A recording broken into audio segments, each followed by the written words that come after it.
السلام عليكم ومرحبا بكم في قناة مطبخ بشرى ام هاجر. اليوم ان شاء الله نوجد معكم القرص اللي كيجيو زوينين واقتصاديين، كيجيو فنين الصراحه، راه كيجيو هشاش. وغدا نعمرهم، غندير لهم ديك العماره بالكونفيتير ديال الفريز، راه كيجي بنين حتى هو. والصراحه راه كيجيو فنين وكيجيو هشاش. نتوما كيما كتشوفوا ها كيجيو خفاف بزاف، ها نتوما كتشوفوا يعني كيجيو هشاش لواحد الدرجه كتشوفوا فيها دابا. صراحه راه كيجيو زوينين وكيجيو بنان. ندوزو للطريقه. هنا غندير معلقه كبيره ديال الخميره، نزلت غير واحد شويه وجوج كيسان ديال الحليب بيكون دافي. غنخلط مزيان حتى كتذوب ليا ديك الخميره، حيت ما غاديش نخليها تخمر، ما غنخليش الخميره تخمر بوحدها مع الحليب ديريكت، غادي نخلي الخليط يخمر عادي.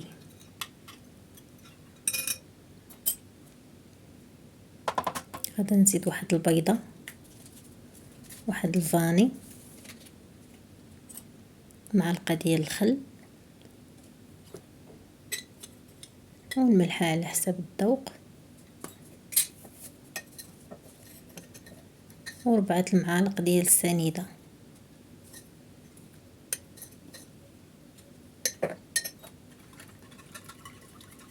كنخلط الخليط مزيان بهذه الطريقه. هنايا انا درت معلقه كبيره ديال الزبده وزدت عليها شويه ديال الزيت وخليتها دابت. عطاتني 6 المعالق بين زيت وزبده.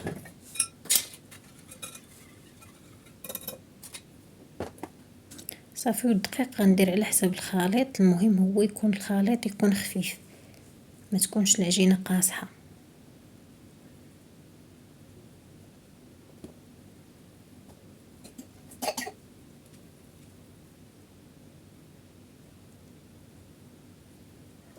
باش يجيو القرص هشاش، وهو خاص الخليط يكون خفيف. وحتى ديك المعلقه ديال الخل حتى هي راه كتهشش، كتعطي الهشاشه للقرص.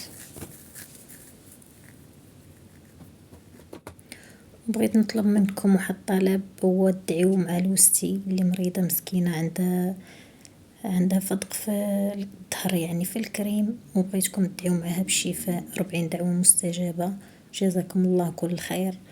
وعندها وليداتها صغار يعني محتاجه الدعوات، وعندها عمليه ان شاء الله الاثنين ولا الثلاث يعني في اقرب وقت، وكنتمنى باش تدعيو معاها.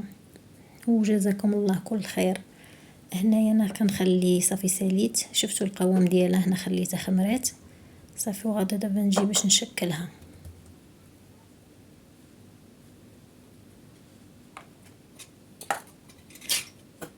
انا دهنت شويه زيت، دهنت يديا، وهذا هو المربى اللي غندير باش غنعمر. وخديت هذا ديال الكيش، هو باش غادا ندير به نفس الحجم، يعني غير اختراع وصافي. يعني انا اللي فكره قلت ربما باش يجيني نفس القياس وما يجيونيش شي كبير وشي صغير، درت هذيك ديال الكيش باش كندير عليها القياس وكيجي الحجم مقاد في نفس الوقت.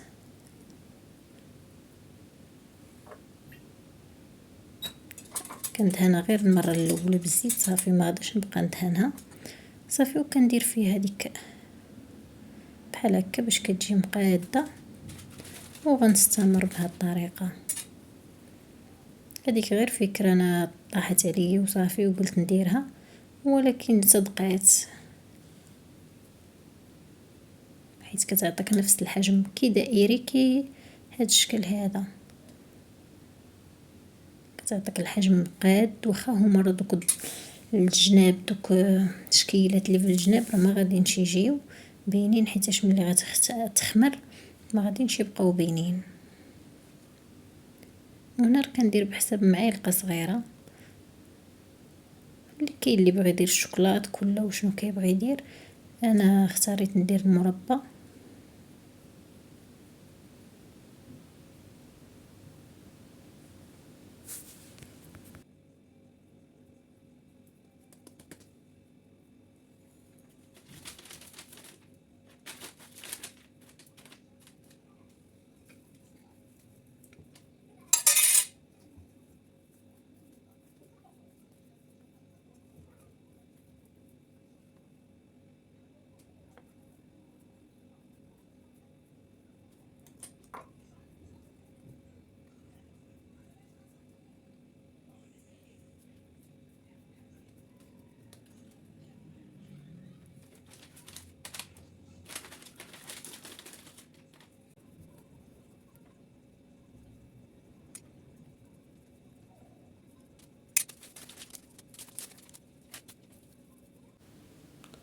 صافي هنايا ساليت. انا خديت الصفر ديال البيضه، غنزيد عليه واحد شويه ديال الحليب،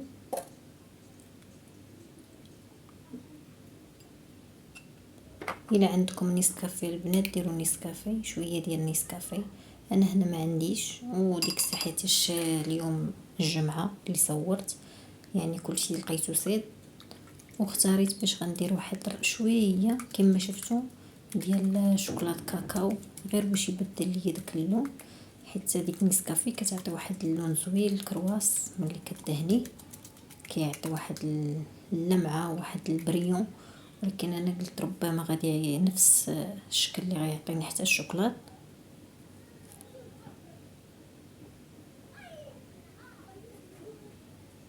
انا حيت ما كثرش درت غير شويه راكم شفتوا، يعني واحد شويه هي ماشي بزاف باش ما تجيكمش عاوتاني كحله من الفوق. ولكن انا كنصحكم انا غير درتها بحال غير عوضت بها نيسكافيه، نتوما ديروا نيسكافيه شويه حتى هي ماشي بزاف باش كتعطيكم داك اللون. هنايا النص درت ليه كاكاو والنص درت ليه جنجلان،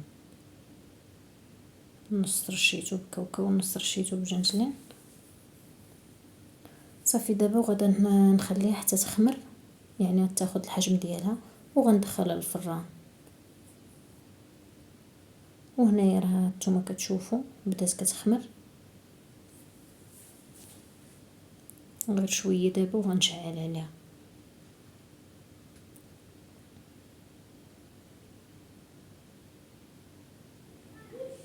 وهذا هو الشكل ديالها من بعد ما طابت. الصراحه راه جات زوينه وجات هشيشه بزاف لواحد الدرجه، يعني جات هشيشه لواحد الدرجه بزاف. وهذا هو الشكل النهائي ديالها. كنتمنى الفيديو يعجبكم، وما تنسونيش من لايك ومن شي كومونتير، وكنشكر كاع المتبعين ديالي، وكنتمنى كاع اللي اول مره يشوف الفيديو ديالي يشترك في القناه ويضغط على الجرس باش دائما يتوصل بالجديد. وما تنسوش ليا لايك، فضل وليس امر. وكنتمنى لكم التوفيق، ونتلاقاو في شي فيديو اخر ان شاء الله. وخليكم مع نهايه الفيديو.